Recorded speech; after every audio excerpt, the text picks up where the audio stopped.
This is the installation guide for your myWall Storage1 unit.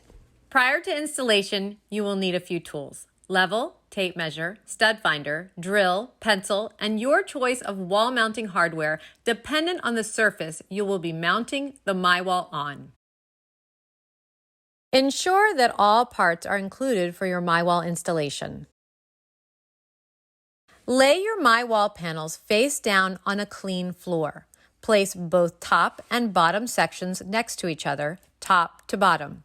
The top section has the cutouts for the French cleat mounting at the top. The bottom panel has a lower open section at the bottom. Attach the two connector blocks to fasten the top and bottom of each myWall panel together. If you are installing multiple panels, be sure not to mix panel parts.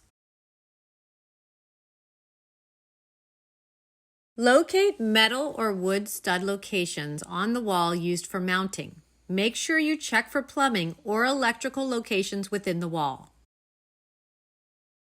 Hold the French cleat onto the wall at a height of 83.5 inches from the floor to the bottom of the cleat. Make sure the cleat is level and mark the holes for mounting with a pencil.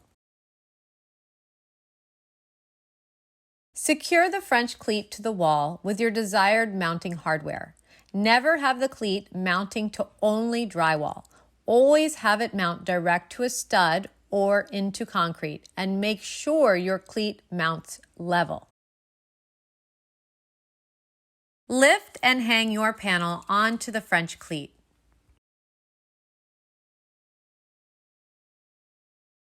Attach the safety locking plate to either the left or right side of the myWall panel with the two screws provided.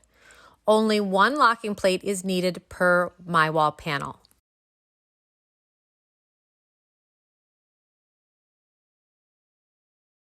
Attach the end caps to each side of the myWall panel with the supplied screws.